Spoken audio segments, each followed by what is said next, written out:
Palavra do Senhor. Amém. Nós começamos hoje, praticamente demos abertura no domingo, sobre a batalha espiritual pela vida sentimental. E essa é a semana específica que nós atacamos esta área. E para o dia de hoje eu quero trazer algo importante relativamente à nossa vida emocional, baseado na palavra. Quero explicar sobre o mistério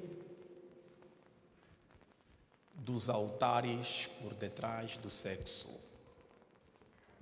Isso mesmo.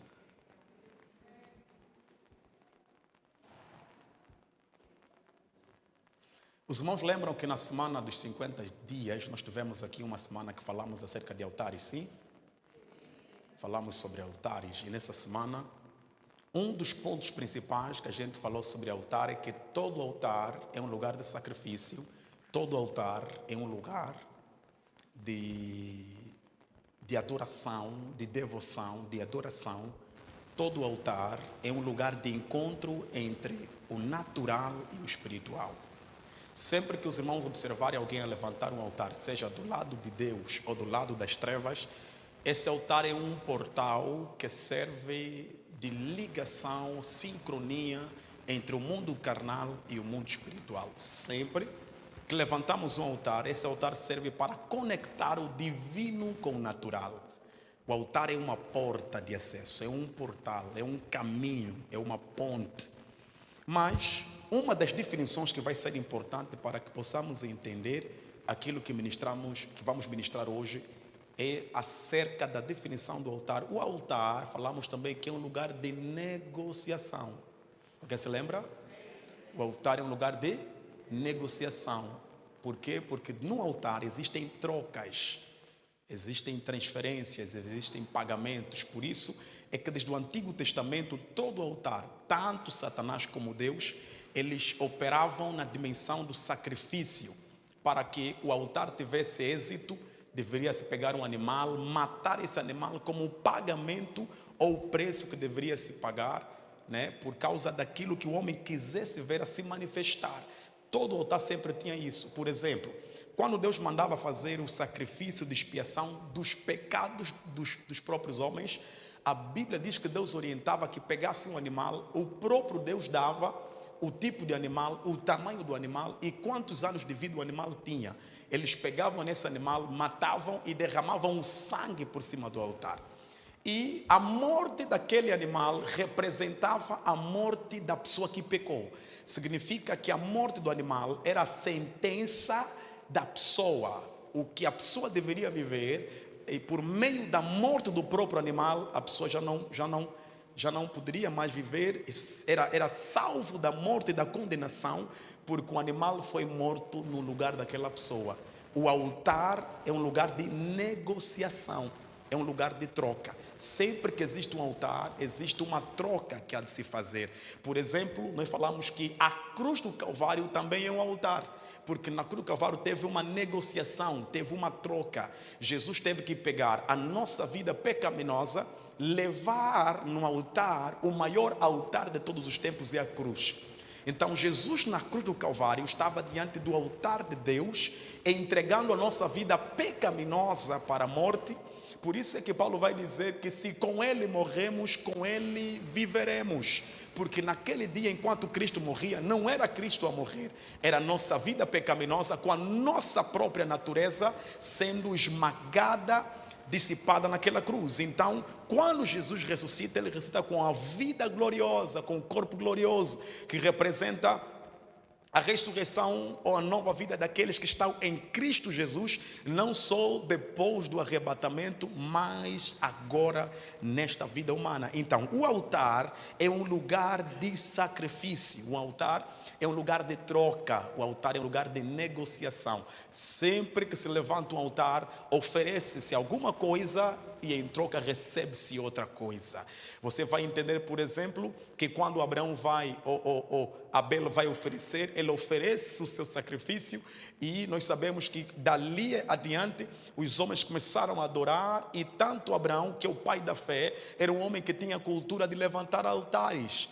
Aonde Abraão entrasse, ele levantava um altar de pedras e oferecia sacrifícios de animais no altar para adoração ao próprio Deus. Diga comigo, altar é um lugar de negociação, é um lugar de troca. Então existe sempre, e infelizmente dentro das nossas famílias também existem altares, que nós falamos aqui, altares malignos, altares diabólicos, pessoas que fazem alianças com o mundo das trevas para tentar alcançar uma outra coisa. Por isso é que sempre que essas pessoas vão para a casa do ocultismo, em troca lhe pedem sempre alguma coisa. Você precisa trazer aqui uma galinha, trazer um cabrito, ou então tens de oferecer a alguém da tua família, porque você está diante de um altar espiritual onde deve ter uma negociação, tem de haver alguma troca. Aí que você vai perceber que tem pessoas na família que estão amarradas, fracassadas até hoje, porque foram oferecidas como um animal do sacrifício, como objeto da troca do altar que levantaram na família. E essa pessoa fica a lutar para que alguma coisa funcione, para que a vida dê certo. Em algumas famílias o altar está na vida financeira, em outras famílias está na vida espiritual, em outras está na vida sentimental. Você consegue perceber? Vai para uma família, você vai entender pessoas bonitas, pessoas inteligentes, pessoas formadas, mas não têm sorte na vida emocional. E você não consegue explicar por que ela não está a dar certo ou ele não está a dar certo na vida emocional. Algumas vezes, e na sua maioria, é porque existem altares malignos dentro de uma família, mesmo sem o nosso consentimento, porque o altar não precisa do nosso consentimento para ela funcionar. Ela está ali porque é uma negociação espiritual. Alguém que representa a tua família entregou alguma coisa em troca naquele altar. Altar que não pede animal, mas vão te pedir dinheiro. Altar que vão te pedir alguma coisa ligada à sua casa. Então os altares sempre existiram, tanto do lado de Deus como do lado de Satanás. E Satanás, como é um imitador de Deus, então sempre levantou também altares. Mas o que o altar tem a ver, pastor, com a vida sentimental hoje? E tem a ver com isso que nós lemos aqui em 1 Coríntios capítulo número 6. Primeira coisa, Paulo vai dizer que todo homem que se deita e se envolve com uma prostituta torna-se um só com ela. Por quê? Porque ele está a cometer o pecado da perversão sexual. E a perversão sexual na Bíblia Sagrada tem a ver com a distorção do verdadeiro propósito do sexo na Bíblia Sagrada. Sempre que nós encontramos a perversão na Bíblia Sagrada, e geralmente ela está ligada com o sexo. E quando a Bíblia fala de perversão, vai falar sobre fornicação, vai falar sobre adultério, vai falar sobre incesto e outros tipos de sexo fora do padrão bíblico. A perversão é toda aplicação errada de quê? Dos padrões de Deus relacionado à vida íntima. Então existem algumas considerações que Paulo vai nos entregar, e para quem quer ter felicidade e ajuda, prosperidade, crescer na vida sentimental, precisa entender como funciona a vida espiritual relacionada à sua sexualidade. É importante entender isso. Paulo vai falar sobre algo muito grave. Primeiro, Paulo vai dizer que toda prática maligna, ela é adultério, fornicação, prostituição. Ele chama isso de imoralidade sexual. E Paulo vai muito mais fundo a dizer, a fornicação é todo tipo de relação sexual antes do casamento. Você não casou, mas já tem uma vida sexualmente ativa. Você já se relaciona intimamente, mas não tem aliança no seu dedo. Paulo vai dizer que você está a quebrar o princípio da intimidade. Porque quando Deus cria o homem, Ele cria o homem e apresenta a Eva como sua esposa. E Eva, ao se deitar com Adão, já estavam dentro da legalidade espiritual de Deus, porque foi o próprio Deus quem apresenta Eva como a esposa de Adão. E toda fornicação é toda prática considerada por Deus uma perversão, é a aplicação errada do sexo na vida. Quer dizer, o sexo em si não é pecado, mas fora da aliança de Deus ele se torna pecado. que nós chamamos fornicação. Mas a fornicação, ela não está ligada apenas ao sexo antes do casamento, está ligada à origem da palavra, que é porneia. Porneia, que quer dizer pornografia ou então prostituição. A prostituição é todo ato sexual fora do padrão de Deus. Não significa só aquelas pessoas que vão se deitar com homens para ganhar dinheiro. Não. Sempre que você tem relações sexuais com muitas pessoas na sua vida e fora do teu casamento ou dentro, você está dentro de uma prostituição. É por isso que a Bíblia vai dizer que o povo de Israel se prostituiu com quê? Com os pecados do seu tempo, porque a prostituição vai além da sexualidade, vai até no nosso comportamento, vai na nossa contaminação humana. Então, para a gente entender sobre o que eu vou ensinar aqui, é importante percebermos o que é a fornicação. Todo sexo antes do casamento, biblicamente pecado, biblicamente pecado. Não importa que tipo de evangelho você vai entrar, mas se for o evangelho de Jesus, você está a ter relações sexuais antes do casamento, você está em pecado. Não importa onde você vá, se está na Europa, na América, na Ásia, África ou em qualquer outro lugar, você está em pecado se cometer o sexo antes do casamento. Isso é reprovado por Deus. O outro ato que também Paulo vai considerar de imoralidade, vai considerar também de prostituição, ele fala sobre o adultério, que é na verdade o sexo dentro do casamento com terceira pessoa. E quando você está dentro de um casamento, tem a sua parceira, tem o seu parceiro, mas você vai fazer sexo fora do teu casamento. Você vai se envolver com outras pessoas outras pessoas que não tenham alianças contigo. Deus não reconhece aquela pessoa como seu esposo, não reconhece aquela pessoa como a sua esposa. Então, espiritualmente você está fora do padrão, estás a perverter os princípios do próprio Deus. E essas práticas, elas têm, na verdade, um grande impacto na vida de todo homem e de toda mulher que quer viver feliz na vida emocional. Você vai entender o porquê. Então é importante, antes da gente começar a orar, para que Deus abra os caminhos, para que Deus prospere o nosso caminho, para que Deus conceda um casamento, para que Deus envie um homem certo para nós, é importante que tenhamos a consciência que não se pode andar com Deus sem os seus princípios obedecidos. Deus tem princípios, e aliás, Deus não abençoa apenas olhando para a tua oração, Deus te abençoa olhando para a tua obediência. A tua obediência é importante para que a palavra de Deus se concretize na sua vida. O que é que nós vimos hoje? Várias pessoas que vivem de forma errante, que andam de forma errante, porque elas não obedecem os padrões do próprio Deus. E nós aprendemos espiritualmente, historicamente, que existem várias pessoas que estão ignorantes a respeito do sexo na vida espiritual, porque a perversão sexual tem o poder de causar na pessoa problemas na saúde, problemas financeiros e até problemas emocionais. Há pessoas que estão a orar para que Deus resolva a sua vida emocional, mas a causa do problema da vida emocional é a sua própria vida emocional, que não está em ordem, porque você não pode buscar algo em Deus sem primeiramente se organizar.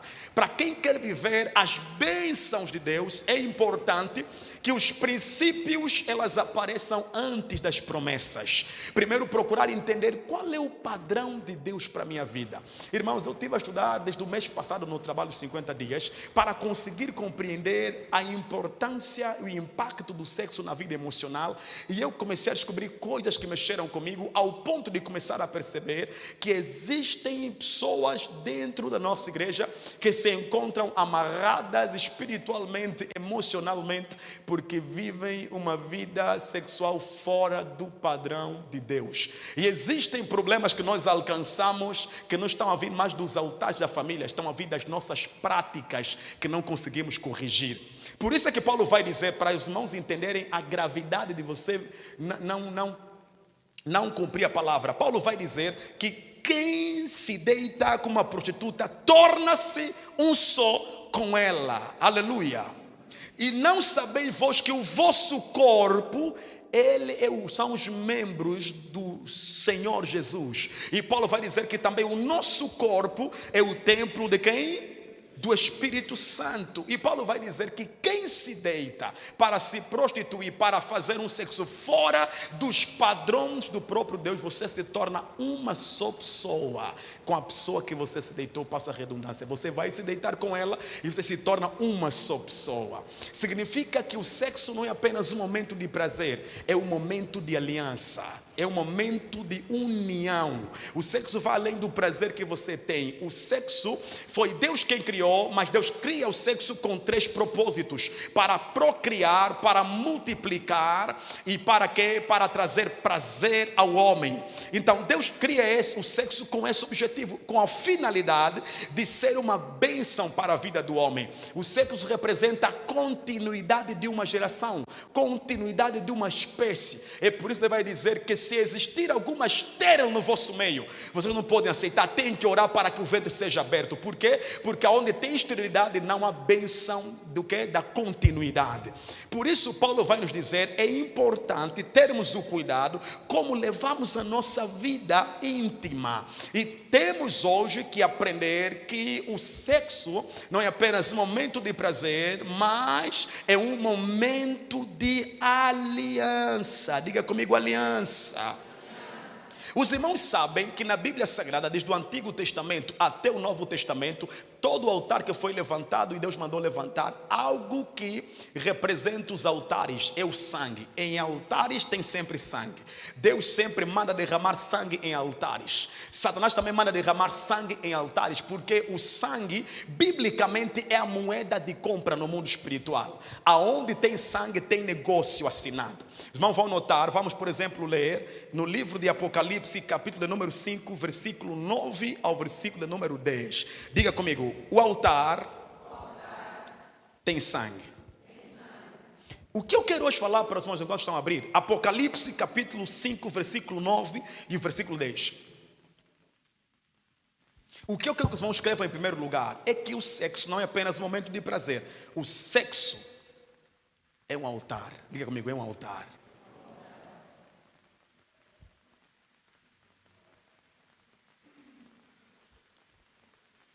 Aleluia. Apocalipse 5, versículo 9 ao versículo número 10.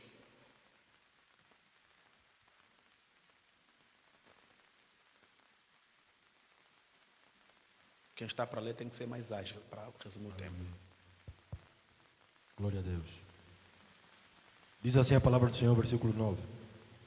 E cantavam um novo cântico, dizendo: digno és de tomar o livro e de abrir os selos, porque foste morto e com teu sangue compraste para Deus os homens de toda a tribo. E com teu sangue, igreja, fizeste o quê? Compraste. E com teu sangue fizeste o quê? Compraste. Aonde é que Jesus compra todos os homens? A cruz não é um altar? Ele derramou sangue aonde? Na cruz. E Deus está a dizer que espiritualmente o sangue derramado no altar é uma moeda de compra. Aleluia. O altar é um lugar de negociação. E o sangue que é derramado sobre o altar, na verdade aquele sangue é a moeda de compra para estabelecer as alianças e a negociação que está a ser feita no altar. Se o animal morrer e derramar o sangue, significa que o negócio está feito. O homem não precisa mais morrer que pecou. É por isso que por meio de Adão entrou o pecado no mundo e por meio de Jesus entrou a vida eterna. Jesus nos compra, em Apocalipse vai dizer que Jesus nos comprou pelo seu sangue. O sangue é uma moeda de compra no mundo espiritual. Quem está comigo? E Deus está a dizer em 1 Coríntios, pela boca de Paulo, que quando você se deita com uma prostituta, você se torna um com ela.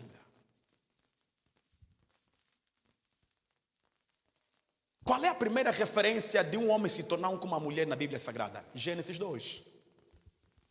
Deixará o homem pai e mãe, unir-se à sua mulher e ambos serão o quê? Uma só carne. Agora Paulo completa dizendo que quando o homem se deita com uma mulher, ele fica o quê? Uma só carne. Então a unidade não vem apenas da aliança do casamento. A aliança verdadeira vem a partir do sexo. Uma pessoa que vai se deitar com uma prostituta torna-se quê? Uma só com ela. Aleluia. Uma só com ela. Então o sexo precisa ser olhado no ponto de vista da libertação e da oração, da espiritualidade, para você entender a gravidade dele. Porque a gente hoje que brinca de sexo, porque não entende a gravidade espiritual de ter uma vida pervertida sexualmente falando.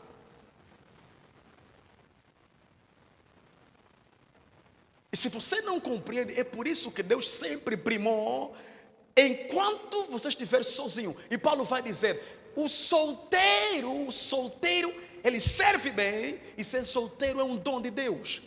Mas se você não consegue se segurar, case. Não disse faça sexo, case, legaliza, torna isso uma bênção para a tua vida. Porque se você fizer fora do padrão, se torna problema para ti.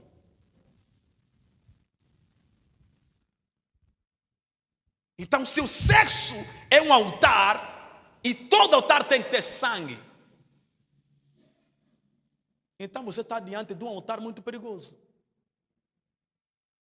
Quem está comigo? O altar é um lugar de troca, é um lugar de negociação. E o sangue é a moeda de compra no altar. Tem alguém comigo?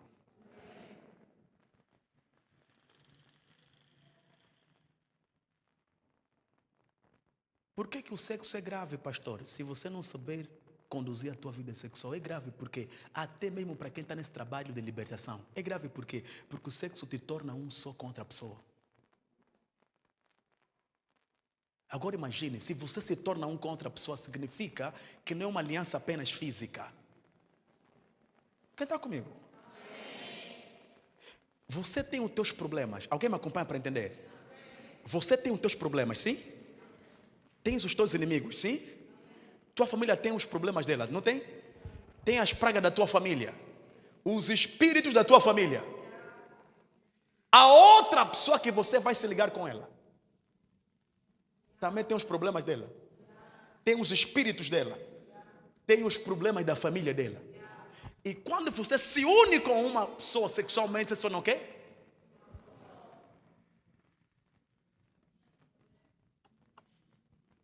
O que é que vai acontecer? Se vocês são um só, estão a partilhar os mesmos problemas.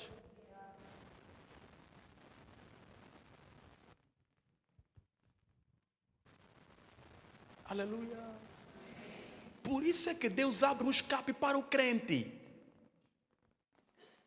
Deus abre um escape para as mulheres que estavam na igreja, para não se preocuparem com o marido descrente, porque quando ele sai para ir namorar lá fora, está a carregar espíritos.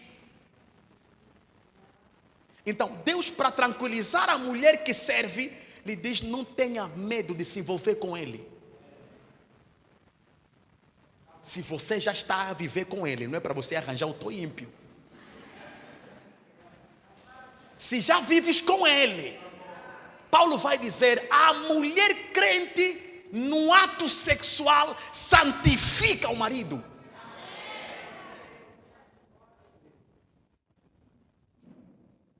Para Deus te proteger, Deus primeiro lhe torna puro só por causa de ti.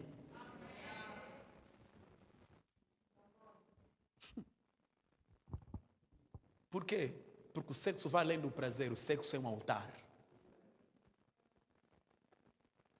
E nesse altar tem uma moeda de compra que é sangue. Então, quando você quer ter uma vida sexualmente aberta antes de você casar, pensa 2 vezes. 2 vezes. Porque você está a se tornar uma só pessoa com a outra. Partilhas de problemas. Agora você vai conseguir perceber por que algumas pessoas dizem: desde que eu dormi com fulano, minha vida mesmo começou a baixar. Tem gente que lembra que a desgraça começou na vida dele quando dormiu com uma mulher. Aleluia. Tem homens que eram prósperos, mas desde o dia que decidiram viver na perversão sexual, dormir com qualquer jovem que lhe apareceu, começou a perder tudo. Aleluia. Tem mulheres que estavam bem na vida, mas desde o dia que se deitaram com um amaldiçoado, os problemas começaram.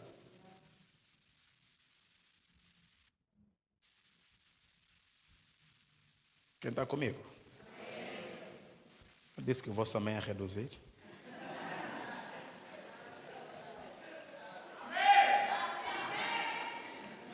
Então você começa a perceber que tem muita gente a dar errado na vida, já não é o diabo. É porque não entendeu que sexo não é apenas um momento de prazer. Sexo é um altar que estabelece aliança. Por isso é que hoje tem gente, tem que ter cuidado, tem gente hoje que não consegue, pode entrar em qualquer relacionamento e não consegue se desfazer do ex que dormiu com ele. O que ela está a esperar para casar está de leve. Mas o que dormiram não sai da cabeça. E vou lhe contar algo mais grave. Tem gente que casou, mas está presa no antigo que dormiram.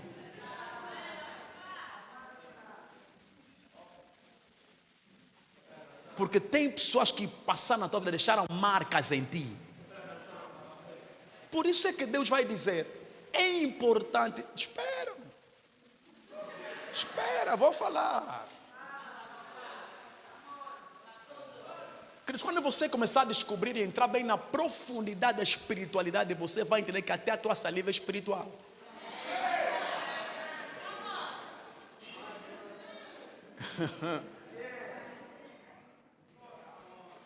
Comece a investigar. Cientificamente foi aprovado que pessoas que beijam muitas pessoas por causa da saliva criam fragmentos no caráter, têm problemas de identidade. Investiga.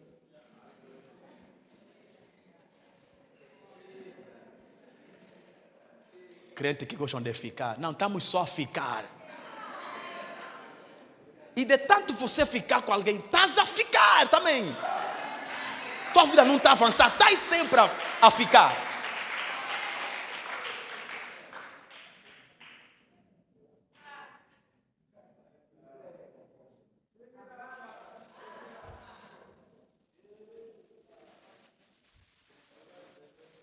Tem alguém aqui? Pastor, por que o sexo é um altar? E onde é que está envolvido o sangue? Biologicamente, o sêmen não tem sangue.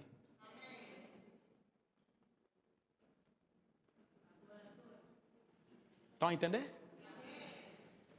Que hora é que você derrama o sangue quando está no ato sexual?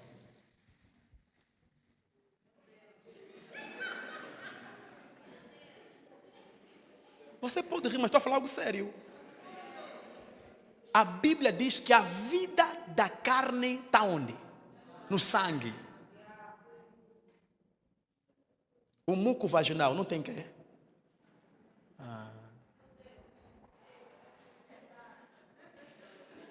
E você pensa que só está a ter relações sexuais. Estás a fazer uma aliança. E o que acontece? A tua vida pode ficar presa às pessoas que pertenceram à tua intimidade. Por isso é que diz a palavra, quando a primeira vez que está escrito na Bíblia, não sei se foi a primeira que eles fizeram, mas a que está escrito na Bíblia, que Adão se envolveu com Eva, diz assim: e Adão conheceu Eva. Não é se envolveu, conheceu. Espiritualmente, sexo não é apenas prazer, é conhecimento. Quem se envolve contigo te conheceu.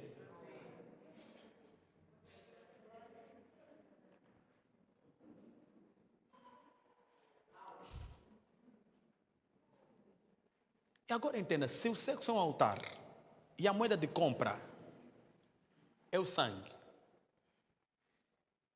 se enquanto você tem essa intimidade, você está a estabelecer uma aliança e você se torna um só com quem você se deita,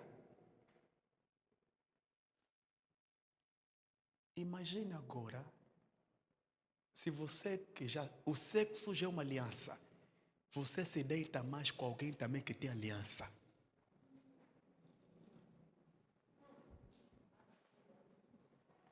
Você não pegou bem, espera. Vou deixar para te explicar.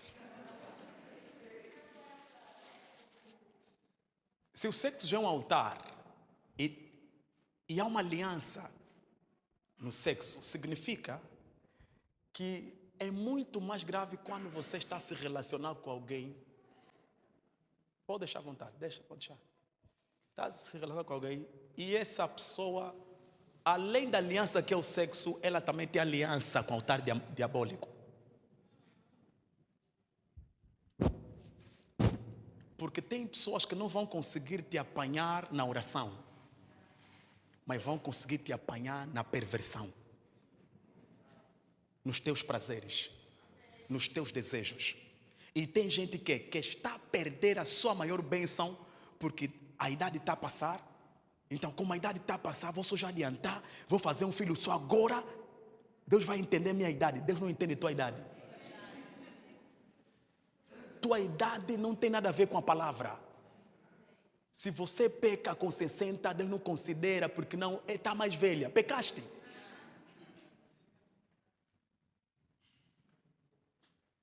Pecaste.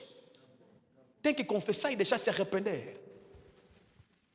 E qual é o problema? Tem gente que teve uma vida totalmente inclinada para o pecado sexual. E tem jovens hoje que estão amarradas porque ficaram presas no ato sexual. E pior, aquelas que se envolveram com pessoas que estão ligadas ao mundo da bruxaria. Porque tem gente que se deita com, que você deita com elas, que estão amarradas espiritualmente. Carregam alianças malignas. Você vê que quando Deus diz para não pecar, o não pecar não quer dizer só que... Não, Deus não quer que eu vá para o inferno. Não é só inferno. Deus não quer que você viva mal aqui na terra. Porque os mandamentos que Deus nos deu, elas nos trazem felicidade e paz aqui na terra. Agora deixa eu falar o que eu testemunhei, porque eu não gosto muito de contar história que eu não vi. Coisas que eu acompanhei. Eu acompanhei uma senhora jovem, com 40 e poucos anos, disse o quê? Pastor, desde o primeiro dia que o meu tio se envolveu comigo, ela tinha 8 anos. E o tio estava ligado ao mundo da feitiçaria. Se envolveu com a sobrinha para enriquecer a esposa. Até hoje, ela diz, eu não tenho prazer pelo meu marido. Casei, mas não consigo me relacionar. Na minha cabeça só está o meu tio. Formada, bonita, inteligente, ganha bem. Mas em casa, a esposa dizer, epa, você já te entende, essa é minha mulher. Mas isso aos poucos vai fazer com que o esposo vai procurar lá fora. Como é que você não tem prazer pelo teu marido? Ela disse, pastor, eu espiritualmente estou presa ao meu tio. Porque aquilo não foi apenas uma perversão sexual. Aquilo foi um ritual diabólico que o tio fez. Tem gente que... Você sabia que no mundo espiritual tem pessoas que vão procurar coisa na casa de quimbandeiro e o que lhe mandam fazer é se envolver com várias pessoas. E às vezes você se encontra com essa pessoa com cara de santa, se envolve com ela e você não sabe estar participando numa aliança diabólica. Por isso é que crente tem que orar antes de decidir com quem vai casar. Estive a ler há dias Gênesis capítulo 24.